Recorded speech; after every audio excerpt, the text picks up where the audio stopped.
Hi, I'm Leslie Palma with Priests for Life, here with your pro-life news break. An analysis of more than 800,000 insurance claims filed by women following chemical abortion has found that 1 in 9 women suffer adverse events serious enough to send them to the hospital for emergency care. The analysis performed by the Ethics and Public Policy Center, using records from 2017 through 2023, revealed that the chances of an adverse event are 22% higher than the 0.5% chance the Federal Food and Drug Administration reports in its assertion that deadly abortion pills are safe for women. This study is the statistical equivalent of a Category 5 hurricane hitting the prevailing narrative of the abortion industry, said Ethics and Public Policy Center President Ryan Anderson. The findings prompted a coalition of national pro-life groups to call on the FDA, the Department of Health and Human Services, and Congress to revert to pre-2017 laws governing the use of the two-drug chemical regimen that is now responsible for more than 63% of all abortions in the U.S. While the coalition said it is working toward the total elimination of chemical abortion, its first priority is to once again ensure that women receive the drugs only from a physician and only after an ultrasound, that they return for a follow-up visit 2 weeks after the abortion, and that the pills can only be used through 7 weeks of pregnancy. It's now legal through 10 weeks, and we know that mothers are using them even later than that. And currently the pills can be sent through the mail without mothers ever seeing a doctor. The Texas Senate yesterday voted 31-0 to clarify for doctors and lawyers exactly when abortion can legally be performed in the state. The legislation now being considered in the House would clarify that abortion is allowed if a woman's life is in danger, even if death is not imminent. We don't want to have any reason for hesitation, said Senator Brian Hughes, who sponsored the measure and wrote the Texas Heartbeat Bill enacted in 2021.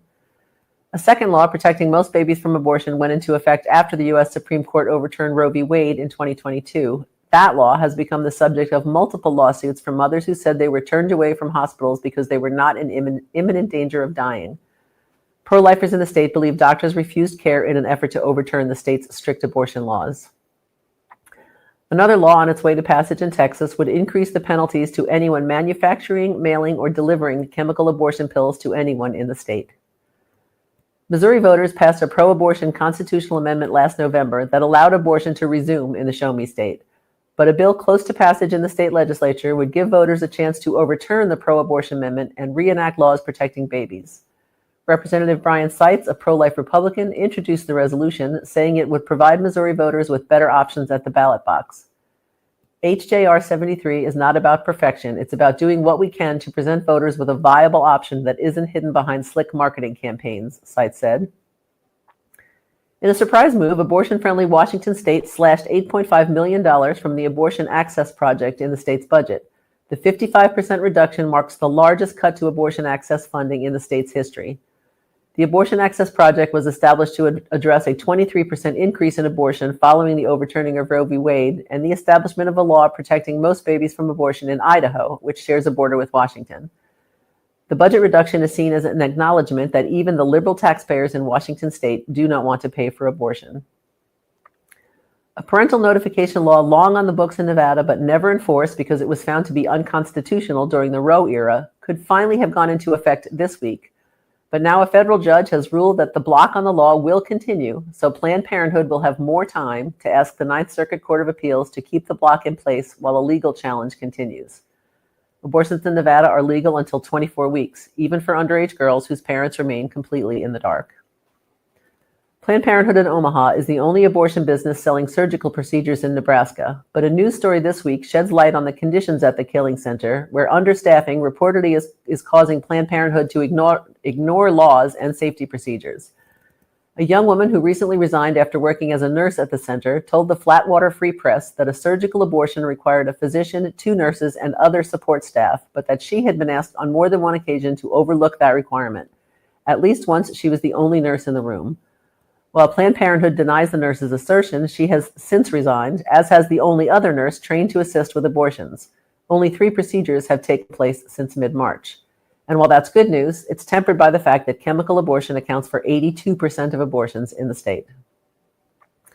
Lawmakers in Iowa sent a bill to Governor Kim Reynolds that calls for students in 5th through 12th grades to be shown age-appropriate videos about the development of the human being in the womb, beginning at fertilization. Videos produced by abortion sellers or advocates would not be allowed in classrooms.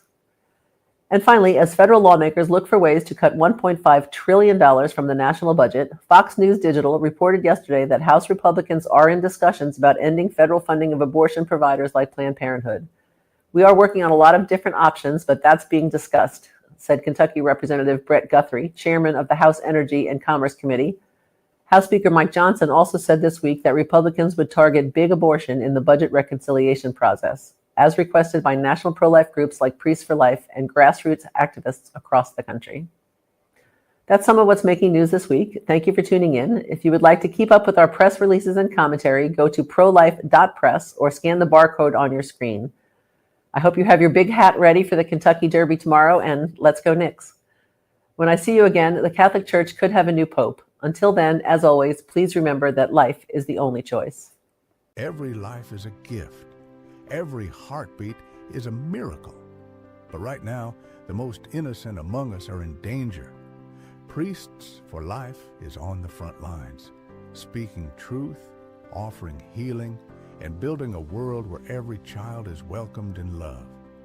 Join us in this sacred mission to end abortion. Stand with life. Stand with Priests for Life. Scan the QR code right now and help save unborn babies today. God bless. So many companies support abortion, but today you can make sure that with every call you make, you are supporting the unborn. Patriot Mobile is America's only Christian conservative wireless carrier. They have partnered with Priests for Life and donate a portion of their earnings to our work. We invite you to switch to them at patriotmobile.com/unborn. Keep your number and your phone and get the same coverage you have now, but also get the peace of mind knowing your every call supports life. Hello, I'm Sam Brownback, and I've worked alongside Father Frank Pavone for many years on the cause of life. He's a true champion, and the Priests for Life have been wonderful champions of this great cause, of the cause of human dignity of every human at every phase of life, from the very first moment of conception until its natural death.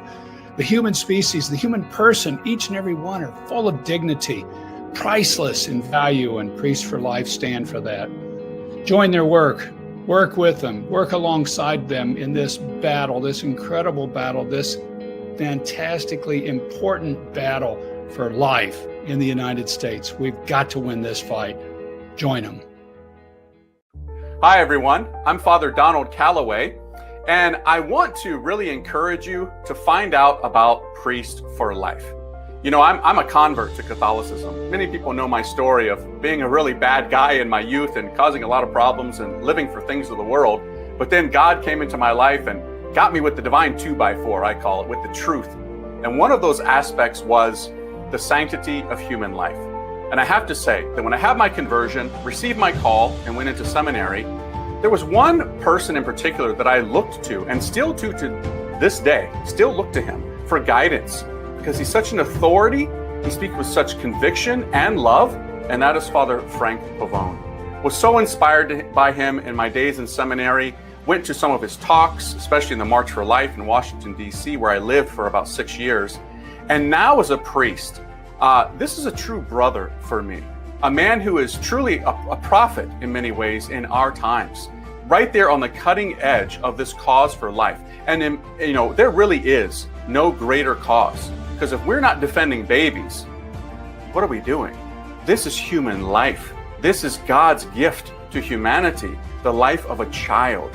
And so I cannot encourage you enough to find out about Priests for Life, get involved, support them by your prayers financially, and pray for Father Pavone. He's in the crosshairs, of course, because of what he's doing. The devil is not going to be happy about what he's doing. And I pray for my brother.